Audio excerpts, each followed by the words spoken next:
that has been difficult continues to be difficult as they lose this one to the Broncos. They are now 2-11 on the season. Welcome into Raiders Game Day, everybody. I'm Amber Theoharis, along with James Jones and Eric Allen. And every game, guys, we wish we had a different outcome, but the Raiders could not figure out a way to win. They go up against the AFC West leading Broncos and just weren't good enough today. EA, what are your thoughts? Well, again, that trend of losing to division opponents is up front and out and right in front of us, and it's difficult to see. You know, you see this Denver Broncos football team that has been pretty good. It's a professional team. They're going to do a great job of devising some schemes to attack you defensively. Offensively, they're going to be very efficient.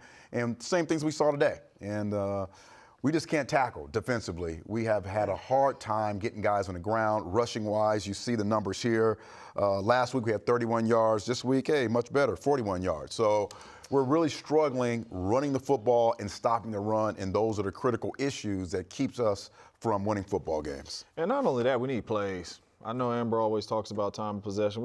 They had the ball for 40 minutes. We had it for 20. Yeah. That's insane. We were 3 for 9 on third down, which means you ain't keeping the drive going. You're not getting enough plays. You can't run the ball without plays. You can't throw the ball without plays. So we just got to get better all the way around, man. But especially for me, what really stood out in this game is third down. We got to get more plays. Yeah, 33% we were on third down. And for the people that say time of possession isn't important, it's pretty basic. If you don't hold the football, you can't score points. And you need to score points to win the game. Yeah. It's football 101. Let's take a look at the stats that were the final stats. The Raiders lose this one 24-17. And look at the difference. I mean, 52 rushing yards on the ground the defense gave up. Meanwhile, the Raiders only ran for 41 yards. This was supposed to be a team built around Ashton Jeanty to open up the pass for Brock Bowers. It has been anything but that. Jeanty, in fact, only had 30 yards today. On third down, as JJ just said, look at what we gave up on third down. I mean, that's what, 58%? Yeah. And then on third down, we go 3 for 9. That's 33%. And first downs, they had 27 first downs, and the Raiders had 16. It's tough to compete when the stats are this different, and the time of possession is always the biggest one. That's more, put it in perspective. They had the ball a quarter and a little bit more, like a quarter and a half more than the Raiders did.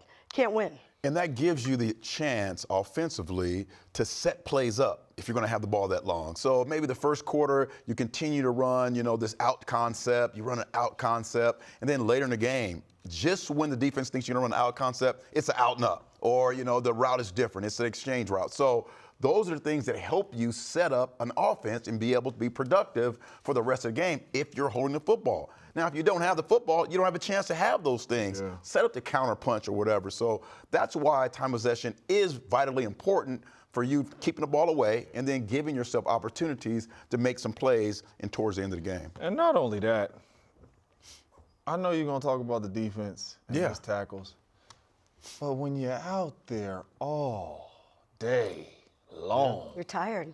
You're going to miss some tackles. Right. And I understand people say, well, it was in the first quarter and all that. Well, we've been on the field all year defensively. Yeah. Offense has not been good on third down all year long, which means the defense is on the field 24/7.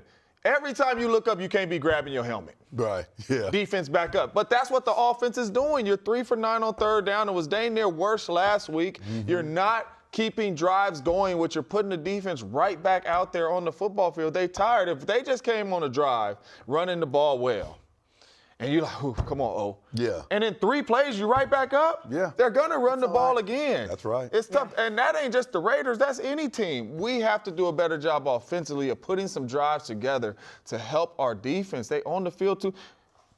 They played one more game than our offense today. Yeah. They was on the field for 20 more minutes than our offense. Yeah. That's insane. That's all right, Should no offensive player be going to the jacuzzi or ice tub before the defense? That is true. We need to get up in there. I'll tell you who wishes he was in a jacuzzi or ice tub right now after having to call this game. Let's go to Jason Horowitz, Raider Nation Radio. I know you probably feel like you have to ice up. You're probably hot after seeing what you saw. And it's tough week after week, Jason. None of us like to see the Raiders struggle like this, but I mean, we pointed it out. If Ashton Jeanty only has 30 yards, this is the 8th straight game that the Raiders have played and had less than 75 rushing yards. That is very difficult, especially in the AFC West. So what are some of your takeaways from this game? Well, that's historic, right? I mean, it's the third longest streak in NFL history, dating back to 1940. And so, and nothing's telling you that they're going to be able to break that streak anytime soon. Now, maybe he'll break one. And unfortunately, since the Chicago game, when the Raiders ran for 240 yards, we haven't really seen any of those runs that we were hoping to see all year long, that those 3, 4, 5-yard runs being able to be broke for 10, 15, 20-yard runs. And so, all that's disappointing. But the whole thing, I mean, it's a big picture aspect of what's disappointing. And I, we're right in front of the locker room here. I'm sure they're feeling the exact same thing as they are every single week. I will say this, though. One of the things that we could say about the Chargers game last week and then the Broncos today, what's interesting is they are showing signs of positivity on specific drives. But I think JJ was just talking about it. There's just no consistency to that, right? You come out, the scripted plays, you have an awesome opening drive, 10 plays, 70 yards. But then until the fourth quarter with 4 minutes to go, I think the Raiders had 63 yards the rest of the game until those final 2 drives. And that, you can't have that happen. Well, Jay, I'll tell you, in the 57 minutes, 20 minutes we had the football, what did you see creatively that gives you hope for this offense to go forward? Well, again, I go back to that opening drive, right? You had an offset eye couple of different times, which allowed some movement from Geno out of the pocket. That's how you had Ian Thomas had a couple of catches in that opening drive. You had Ashton Genty split out wide twice with the intention to throw him the ball to try to get him some one-on-one opportunities in space. It didn't work out for really to break anything long, but it was opening things up a little bit, and that's how you got Brock kind of lost in coverage for that touchdown. So I think there's some of that. But again, you go from that to then the pressure on the quarterback, right? The 3 sacks over the next 2 drives, the end of the first half, the management of the clock there was certainly something to be desired. Instead of getting an opportunity to score, you give the Broncos a chance for a Hail Mary. And so you have some of that there too. But I wonder, look, I don't know that Geno's been healthy for a really long time, guys. And I know he left and went back to the locker room for the fourth quarter, and we saw Kenny Pickett, and I'm sure that's going to be a topic of conversation all week long. But I don't think that he has been fully healthy for 2, 3, 4 weeks, maybe even longer.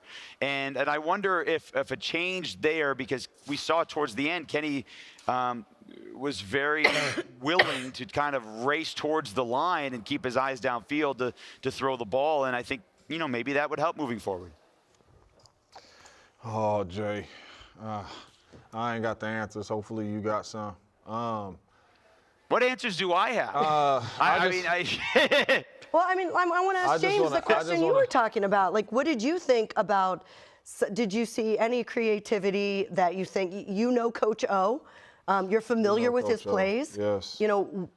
What did you see, and what do you think we can see? You are seeing some more creativity. You're seeing some more balance, but we're just not having enough plays. We're awful on third down. We're not getting enough plays. But you can tell Coach O is trying to mix it up and run the ball and throw the ball. My main thing, though, is, Jay, help me out here. But I want to know some of the young players that may have stuck out to you. And then not only that, what you thought of Kenny Pickett's last drive. Because what I seen was a quarterback that probably, if that was Geno Smith in the game at that time, he probably would have took a sack. He's getting outside the pocket. He's just extending plays and making plays. That's what I seen. Yep.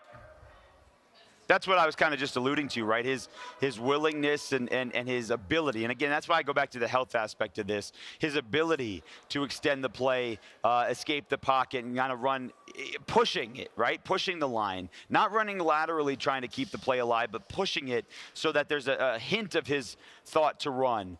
It wasn't just the last drive. It was the drive before that, too. He drove the ball down the field. How many times, and I don't know the answer to this. I had to go back this week and look. How many times have the Raiders had a 25-yard passing play where the ball was in the air that far this season? And I don't know the answer to that, but I can't imagine it's a ton. That touchdown to Jackson was a 25-yard pass play thrown. It was a dart between the safety and the corner. It was a beautiful ball, and, his first career touchdown. So, look, there was a lot of positivities for Kenny Pickett. in all fairness, though, it was 24-7, and there was 3:50 to go in the game, and I'm sure the Broncos defense was playing a little differently than they would have been, and I know the Broncos defense was playing a little bit differently. So they'll balance that, they'll judge that. But it's not like we're talking about a guy who's never played before. Kenny Pickett was a full-time starter for a couple of years with the Steelers. He won more games than he lost. He threw more touchdowns than interceptions. Not a ton, but he is a former first-round pick. And, I think the health aspect of Geno Smith is certainly a conversation, but it also, Kenny Pickett's going back to Philadelphia. He won a Super Bowl ring last year there, and then they're like, we don't need him as the backup. We're going to shift you to Cleveland. And now he's here after a 5th-round draft pick. It might make for an interesting storyline heading to the city of brotherly love next week. It just seems like with the injuries to the offensive line and how scrambled the offensive line is that you go with a more mobile quarterback that isn't injured at this point. Because what do you have to lose? What do you have to lose at this point? But the other part, Amber, that JJ, he was asking about what young guys did you see? Like Jack Bech had 10 catches in his career coming into the game. He was on the field all but I believe 3 or 4 snaps today and a career high 6 catches. So you're going to look for that the final 4 games. I thought Caleb Rogers, there were a couple times that Kirk and I were pointing at, and again, some of them were called back for penalties, not on him, but other players. But he had Dre Greenlaw 8 yards down the line of scrimmage on a great block. So they're going to go back and you're going to look at him because he played the whole game as opposed to last week where he was rotating and he only played 17 snaps. So you're going to look at what you thought of Caleb Rogers. I thought Darian Porter had a great game today, right? Couple times in coverage. He had a really good game, and it's unfortunate the knee injury for Caillou Blue-Kelly. It looked serious. I'm sure we're going to get the word here from Pete Carroll afterwards just how serious. But what that's going to allow is Darian Porter to be your starter and on the field the whole time, the final 4 games of the year. And, he's a guy that had 6 years at Iowa State, but he was never really a full-time cornerback until his final year at Iowa State. So he's not played a lot. And so these reps are really important. And I thought today was a really good game for Darian Porter. I agree. It was. Yeah. What do you think? Yeah. I think that's what he needs. He needs those reps. He needs to be able to make mistakes without the fear of being taken off the football field. And I know those guys were battling, but usually when you battle in practice, not in the game. And so I think that's going to really bode well for him for the future. Yeah. I thought piggybacking on Jack Bech, it was cool to see him draw a penalty on Pat Surtain. That was if we're looking for the little increments that you're talking about. Also, too, I want to ask about Brock Bowers. Just not really being able to kind of get him going with those big games that we know he's capable of. I'm wondering, if there is a change at quarterback, a more healthy quarterback, will he be able to get a little bit more involved? Where do you see it? I mean, I know he's double teamed, but that happens to the best players in the league. Yeah.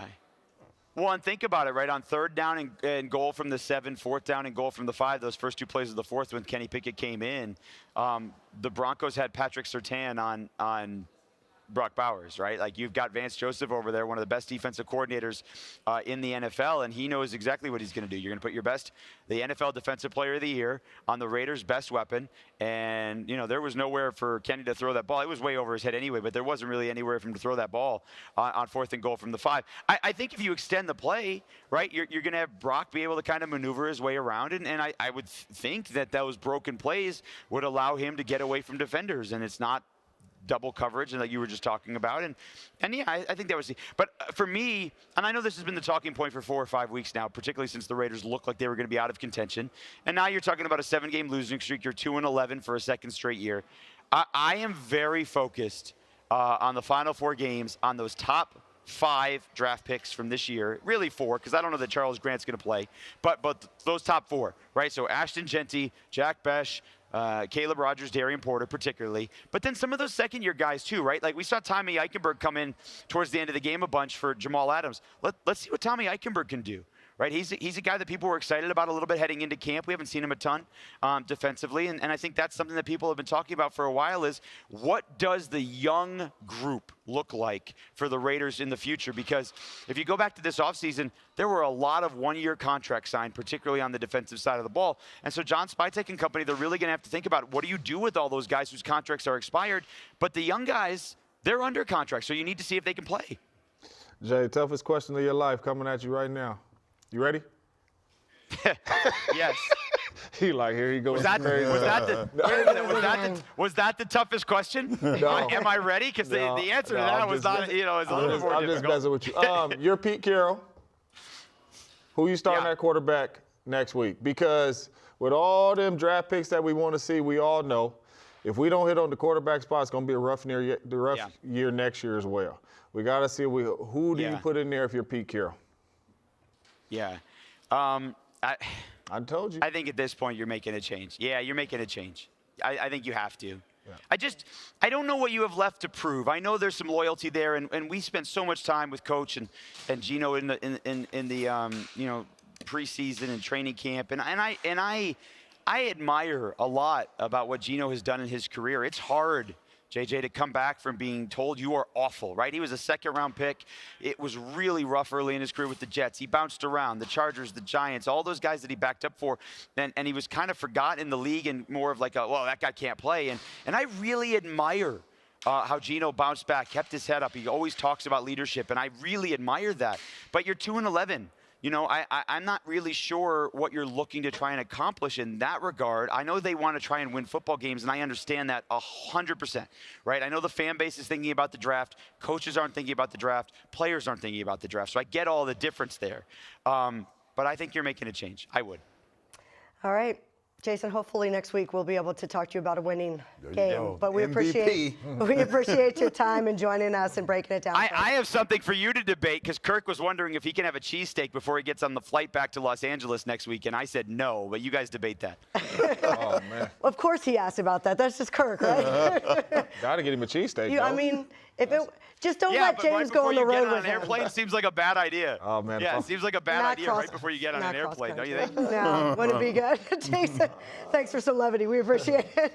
We'll talk to you soon. See you guys. All right, we're going to take a break here on Raiders Game Day. And when we come back, I'm sure Pete Carroll is going to be asked about the quarterback situation. He takes the podium. Coming up next from Allegiant, we're live with Pete Carroll.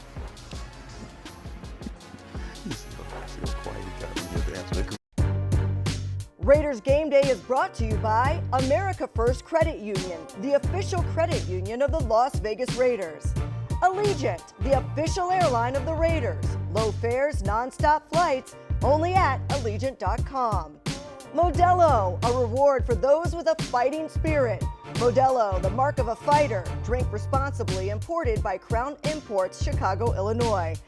And by Cox, proud partner of the Las Vegas Raiders. Unfortunately, a couple of these games seem very similar in format. You know, when you look at them, the scenario of third down and impact of third downs on both sides of the ball continues to be a factor, and that's why they can hold the football and keep it away from us, and we can't keep our drives going. And so that's one simple way of looking at it, and then one explosive play, and it kind of knocks you out a little bit. And so our guys are fighting. They're trying to keep this thing going, trying to get ourselves a chance to win a game. But there's just a couple aspects of it that we're not able to hold up. So we just got to keep working, and we know what we're playing for. We're playing for a pride to do something good and to play for the guys across from you and you know, just try to get some joy out of the game that we love. And right now it's a little bit hard to do that. To your right here. So when Geno Smith first went out, it was a hand injury, and then later they said it was a shoulder. Did he suffer another injury, or was it just maybe misdiagnosed the first time? From what I understand, I didn't see the play happen, but he got banged on his shoulder, pretty obviously, and so that it's just kind of jammed up right now. The early indications that they were able to get didn't show any damage yet. His shoulder's really locked up, so we'll see what that means.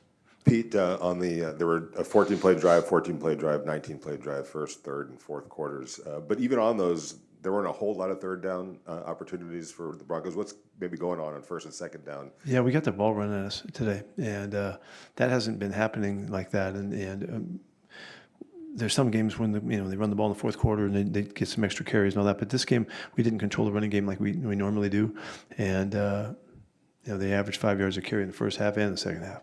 So that's not good enough on our end. And that leads to the leaky, 2 and 3 yards on first down, 2-3 yards on second down, and they get easy third down opportunities where they're converting, So I'm surprised at that. We thought we would play that better, and we've been pretty consistent at it. But today we just didn't get it done. Pete, do you know the specifics like how you blew Kelly's knee injury?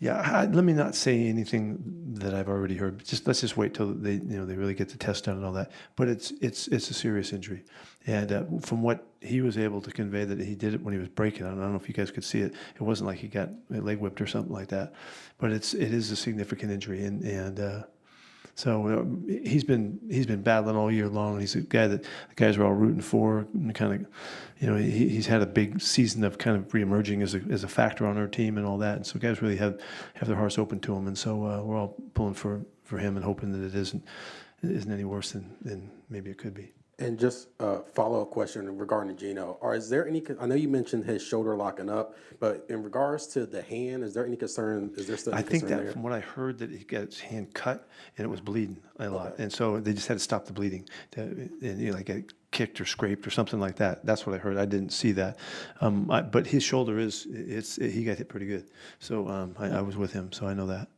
Pete, you're probably not used to opposing teams' fans kind of taking over stadiums like they have. There's a lot of orange out there tonight. How disappointing is that to you? And how much does it motivate you guys to want to get that turned around? Yeah, well, I had these thoughts coming into this one, waiting to see what it looked like, and there's a lot of orange in the stadium for real. What I would, I wish I would have started it earlier, because this connection between us and our fans is crucial to us being successful. And if you think about what we had in Seattle and what we had in the Coliseum, we had huge crowds in our favor. And I understand that, everybody wants to come to Vegas and all that, and so that it's a hot ticket for people to come. And so I'm sure that those that own tickets, are challenged by how they do it. But if we're going to do this, we have to do it together, and we're going to need the fans to support us. I know we got to get them something to cheer about and all that, and be fired up, because they, part of this whole experience is about the joy that you get from following your team and supporting them and all. So it's going to take some time to do that, but. When they're here, and this is a great stadium to play in, it's a great event to watch a game, for our fans. I just hope that we can earn their way into it, and so it's frustrating. But I'm not faulting them. They got to see it happen. It's well before I got here. This has been around. So, but I would like them. And here's the thought. I would like them to be here when it turns, and so that they could be part of it, and they could have their role in it, and be connected to us, and they'll kind of have wished they did, and when it does. And so with the forward thought, I hope we can do this together. Pete, you talk about playing for pride, but you've also said you thought you were close these last several weeks, but it hasn't translated to wins. Do you still think you're close?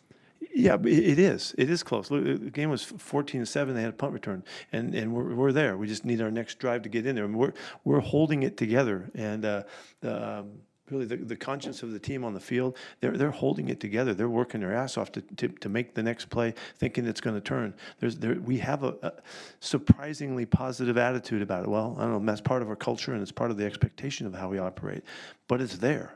And so, it's just, we got to go do it again. And that's what we talked about in the locker room after the game. And so it's how we show up on Monday and go to work on Wednesday and take the next step together. These guys want to do that.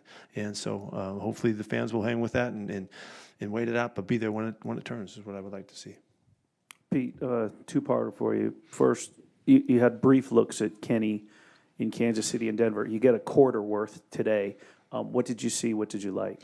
Okay, I've seen a lot of Kenny in practice. Is what I always go back to that. He's active. He's quick. He's really athletic. He's a good thinker.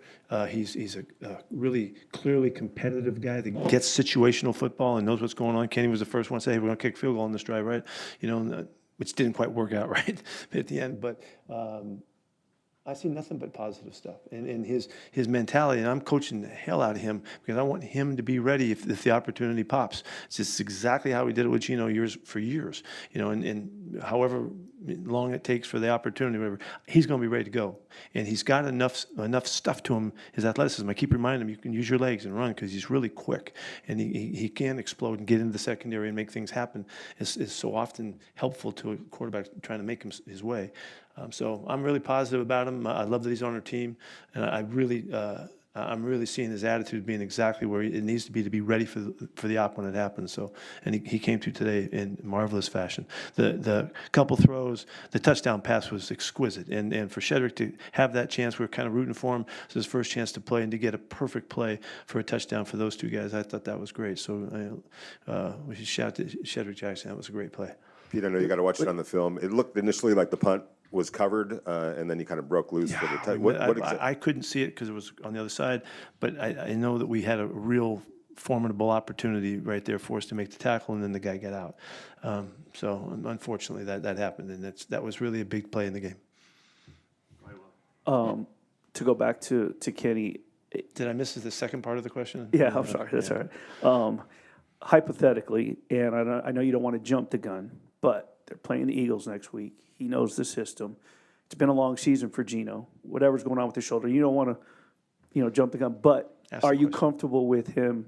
Would you consider giving Geno a week off and letting Kenny start considering the opponent? Let me just wait and see what happens, okay? I mean, I'm going to do what I think is the right thing to do, and if Geno can play, that's my thought.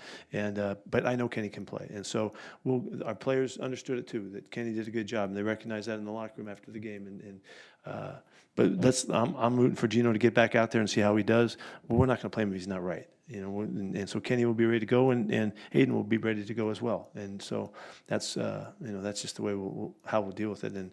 But I'm not even going to try to call it now, and I don't need to be hypothetical about that either. Pete, you got an extended look at a bunch of young guys today, but in particular Caleb Rogers and Darian Porter. I know you got to go look at the film, but what did you gather from their performance today? I appreciate that. That means we're learning together. Darian, got a ton of play time. He's been playing regularly. He's started some games, and he's been out there doing it. So we're very confident in that he's making progress. Caleb got to play a whole game today. I mean, that's magnificent for us to evaluate and for his growth and all of that. And didn't seem like the issues were there. I didn't see any issues with him watching the game from the sidelines. But like you said, we watch the film and then we make the good determination and see how we move on. But that's really, really helpful for his cause to try to help our football team. And I'm grateful that he made it through the game. It's a good move for us. And I saw Jordan was active today, Meredith, but Kappa started at center. Is that something going forward, or was it a health thing? Jordan could play in the game. He could have played in the game. We worked him out early, and he could have played. But if we didn't have to play him, I think we all thought it would be better for him not to play. And so we made it through it, and we'll see how that scenario plays its way out. But again, I want to see Cap, how he did. I've been very impressed with Cap in his 2 games playing at center, making that move. He never played center before. He always knew, he kind of thought that could happen for him in history of his career, as he tells it. But so far, let's see what happens. We didn't move the ball very well either. With a few rookies taking the field today, how impressed were you with their confidence right off the bat? Yeah, we talked about Darian again. Darian's been playing quite a bit. He's been regularly rotating, and started some games too. So, that's really important for us. To see him play like that. And I thought he played solid today, from what I could tell. And we talked about Caleb as well. Getting a lot of play time. Shedrick, it was rooting for the guy. He's been busting his tail the whole time he's been with us, and he's looked impressive. And he had probably the most standout preseason of the young guys. And so it's just been a matter of getting the opportunity, and with he didn't get a bunch of plays, but what he had, he took advantage of and looked really good. So we're cheering for him too. I don't know if you have anybody else in mind in that. The big guys up front on defense got some play time too, JJ and Tonk, and so that's all of that helps. It just helps us moving forward. Thank you, Coach. Okay. See you. All right, so Pete says, if Geno can play, that's my thought, when he was asked about the quarterback situation. So looks like he's leaning towards Geno, but he's going to evaluate it. So we're going to take a break here on Raiders Game Day. When we come back, a lot of missed tackles, also third down efficiency. JJ and EA are going to break down the film next. This segment of Raiders Game Day has been brought to you by America First Credit Union, the official credit union of the Las Vegas Raiders.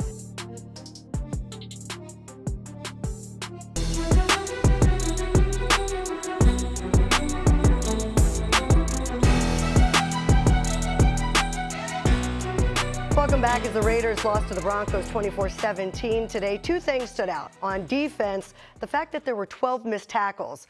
On offense, the fact that the Raiders were just 33% on first down. And to break down both sides of the ball, let's turn it over to JJ and EA. Amber, I hate to be here again in week, what are we, 13, 14? Be talking about like the basics of football, right? Yeah. We may need to bring back the Oklahoma drill. I know it's banned in most sports. We may need to bring the Oklahoma drill, and that was a drill that taught you how to tackle in one-on-one situations here. Huh? Or made you quit. Oh, that's right, exactly. You wouldn't be here right now. That's right. All right, so let's roll the tape here. We got some Oklahoma drills. Perfect opportunity here. One-on-one tackle could possibly be a blow-up play, but you got to make sure you get him on the ground. You're too high here. You got to be a little lower. Put those shoulder pads and the helmet a little lower, and that will get them off the field. Give us an opportunity to get on the field and win time of possession, Amber. That's it. If we're making big-time tackles, which is really important. We see this over and over. And you know Jamal is sick about not making this football tackle here. Just another opportunity to make a big-time play. Here we go again. We're trying tunnel drill. Free open hitter. You're too high, bud. We got to get low. And again, 3rd and 1. We're off the football field, and we get opportunity to get time possession, Amber. There you go. One more time. We're in the tunnel. You have an opportunity to make the play. You got to get lower, wrap the legs. It's called hawk tackle. Yeah. We did that when we were 12 years old back in the day. Toss sweep in the alley. A great opportunity to get a blow-up play. And one more time, missed tackle. One-on-one opportunities. We have to win those opportunities so we can get off the football field if we're going to be a good football team and play complementary football. One more time. This is our middle linebacker right now. This is our middle linebacker. You hit the hole playing downhill as a middle linebacker. That ball is supposed to be out. We're supposed to be celebrating around a great tackle from our middle linebacker. Unfortunately, not making those one-on-one tackles cost us big time. Yeah, well, that was us on defense on 3rd down and not tackling. This is us on offense. 3rd and 8. Geno Smith. The ball has to come out of your hands. You cannot sit back there and hold this football. If not, get out of there and make a play with your legs right here. Check it down. Get the ball out of your hands. Sometimes we just watch the plays you showed. Was it anything tricky? No. And they broke tackles. Right. Let your playmakers break tackles. Get the ball in their hands. It doesn't have to be passing sticks. Again, we are 3rd and 7. I want y'all to pay attention. It's empty. This ain't the answer.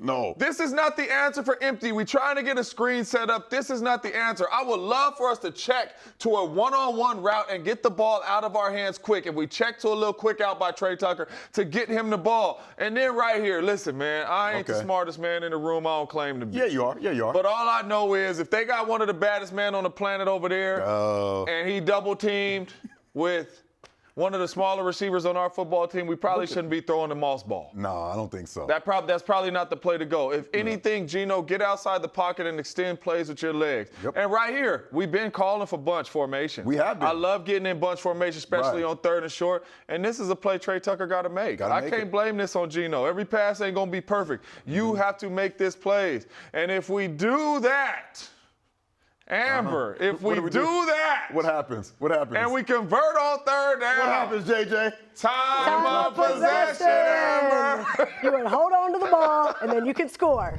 Football 101. All right, time for our one big number. Here it is, 25. This is the positive number. This is the amount of tackles for loss that Max Crosby has this season.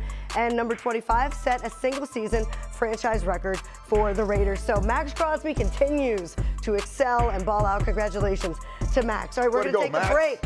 When we continue here on Raiders Game Day, Kenny Pickett, he gets in the game. He throws a touchdown. What does he have to say about it? We're going to hear from him next, coming up. He'll be at the podium. Put him in.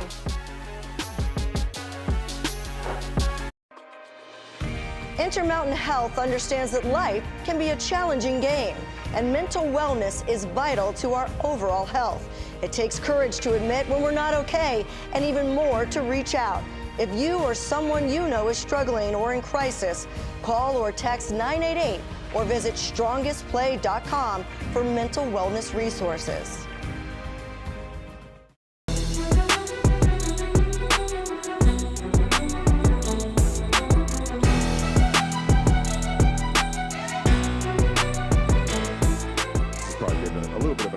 Season for you, having to play the role that you're playing, but then be ready to do what you did today, basically. How have you been able to kind of deal with just transitioning to that sort of a role and making sure that you are ready for that? Yeah, had the experience last year doing it in Philly. Got here like a week before the season, just really taking it a week at a time. I really appreciate every guy in that locker room, all the coaches, trainers, everybody just kind of really welcomed me, from day one. I really appreciate that. So whenever I get an opportunity to play, I just want to, leave it all out there for them, and I know they're doing the same for me. How did it feel? I mean, you've been in twice this year, but very limited in Kansas City and Denver. Today you get a whole quarter. Pete was very complimentary of what you were able to do. Yeah, it felt good just to get in a rhythm and play a little bit. Obviously it's definitely a challenge coming in off the bench in any game. Just try to find a rhythm. Glad we got to get some points. On the second drive was good. Really, I got to go back and look at the third and fourth down plays. When I first came in, wish we could put up 6 there. I think it would be a different game down the stretch. So a lot of areas to improve. Definitely want to go back and watch it. Pete has said often he thinks you're close. It has not translated to wins. Do you think this team is close, and why? We are close. I think because you see spurts of it, you don't see the consistency. So that's what we're really chasing. In this league, you got to play 4 quarters of good football to get wins. You can't just throw a couple drives in there and expect to get wins. So, we're just chasing for consistency every day. The guys are working. We're not going to quit with these last 4 weeks to go. So, we're all playing for each other, playing for the coaches. I'm excited to play these last 4. With the, obviously you mentioned you played with the Eagles and they're coming up. How confident are you if you were called upon to start to go in and be the guy? Yeah, I've always been, try to be as prepared as I can be. The only thing that I think, you don't get as the backup is the reps, which is a huge piece. But outside of that, it's constant communication with Geno, the offensive line, the receivers, just so we're all on the same page in case something happens like it did today, and you can go in there and operate and play good football. So always be ready for when my number's called. I don't want to see it. All right, so some decisions need to be made. Kenny Pickett got an opportunity. We liked what we saw. Yeah. Maybe some people want to see more. Pete Carroll seems to be pretty aligned with Geno Smith. We'll see what happens. But when we come back, we're going to have that discussion. Should Kenny Pickett be starting? It's coming up next. This segment of Raiders Game Day has been brought to you by Coca-Cola Zero Sugar, the official soft drink of the Las Vegas Raiders. Raiders Game Day has been brought to you by Allegiant, the official airline of the Raiders. Low fares, nonstop flights, only at Allegiant.com. Credit One Bank, the official credit card of the Las Vegas Raiders. Coors Light, choose chill, an official beer of Raider Nation. Celebrate responsibly. 2025 Coors Brewing Company, Golden, Colorado. And by Twitch, watch, discover, join in. Welcome back. So as the Raiders lose, they drop to 2-11, and at this point in the season, obviously the playoffs are not in the picture, and you look forward to finding out what you have on the roster. We saw a little bit of that in Kenny Pickett. We have to remember Kenny Pickett was a first-round draft pick. He bounced around, got an opportunity today, and looked pretty good. Take a look at the numbers as we compare the quarterbacks. You can see that in almost half of the attempts, Kenny Pickett got 20 less yards. So a little bit more productive. You look at the quarterback rating alone, better. Now, granted, this is a small sample size. You want to be fair to Geno Smith.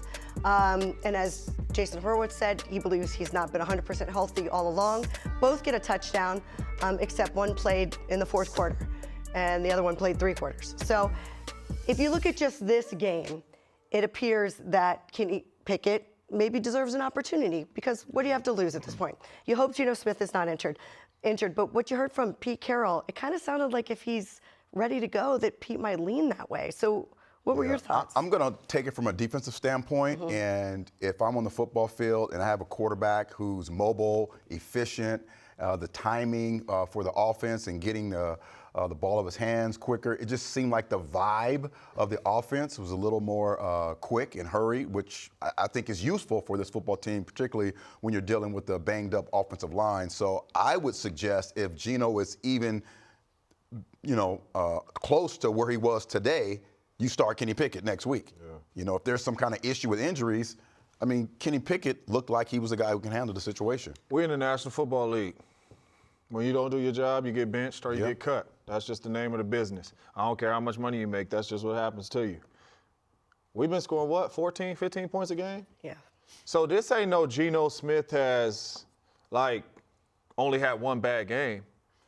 We 2-11. Yeah. So Geno Smith has not played good football for a long time. You have to go with Kenny Pickett. There's no other option to go with unless you go with AOC. You have to go with Kenny Pickett to see if you could get a spark. As an offensive player, we have not been scoring. We need a spark. We need something different. The quarterback always gets blamed. It ain't fair, but that's what happens. Kenny Pickett got to go in the game. And Kenny Pickett's a young guy. He kind of fits into that. What was he drafted about 4 years ago? I think he was the 21 or 22 draft, if I remember. And so he's a young guy. Maybe he goes along with the young receivers. You see what you have, and you have a little bit more information going forward as you try to right this ship with the franchise and get out of what it's been the last couple of years. All right, we're going to take a break. When we come back, the opportunity to get some wins. Let's take a look ahead to the next 3 weeks. That's coming up next on Raiders Gameday.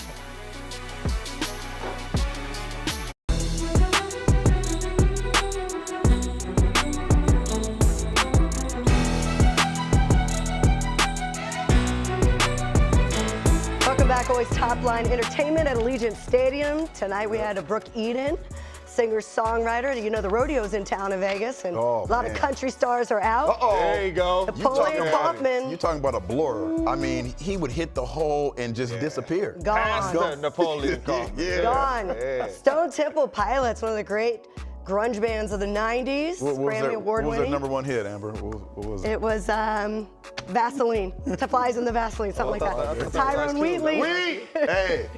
You talking about 1-2 punch. Nap and then Wheatley in the goal line with Zach Crockett? No, hey, really quick. On, I thought Vaseline was Ice Cube. No, it's something like Flies in the Vaseline. I don't know, I can't remember. Here's the next 3 weeks. Vaseline was Ice Cube, but it's a different one. All right, so travel to take on your Eagles there in Philadelphia. That's going to be a tough one. And then, Houston's been playing some really good ball. They got a great defense. They got a really good defense. That edge dude is. And then you play the Giants. The Giants. So we see the young quarterback. Get a chance to see the young quarterback. They had something going there with Cam Scatteraboo, the young guy, and then he got injured. Kind of a tough season for them. But what is the number one thing you guys think that needs to happen in this week? Youth will be served for the next 3 weeks. Let's see what we're working with going into the 2026 season. Quarterback change. Has to happen. We got to go into the offseason knowing we either have a guy or we don't have a guy that we're excited about. We have to go into the offseason with that. Got to build your team with the quarterback. If not, we got to. So are you saying not get a quarterback in the draft? I mean, I think these two guys, the youngsters, either AOC or Kenny Pickett, will have to play extremely well for us not to take one in the draft. Right. But at least you got to see what they have. Okay. Who says it's Kenny Pickett? Why can't it be AOC? That's Why don't what they I'm saying. consider AOC for a start? AOC. He started. We've seen what he can do. I'm an AOC fan. I would love to see AOC. Not very mobile, but will get the ball out quick. Right. And that might be. That's why I think Kenny what I saw today, extending plays, using his legs, mobility, you can, utilize that movement in the pocket to kind of help you until the offensive line gets up to but par. AOC I plays love with his mind, though, I like it. We get the ball out of his hands. I know, we should put it on Raiders.com, a vote, or on Twitter. You got what, 4 games left or 5 games left? 4 games left. 4 games left, 2-2. Yeah. 2-2. 2-2. Trying to win some. All right, so the Raiders lose this one 24-17. They now are 2-11 on the season, and they'll try to bounce back. For James Jones, Eric Allen, I'm Amber Theoharis. We'll see you next time.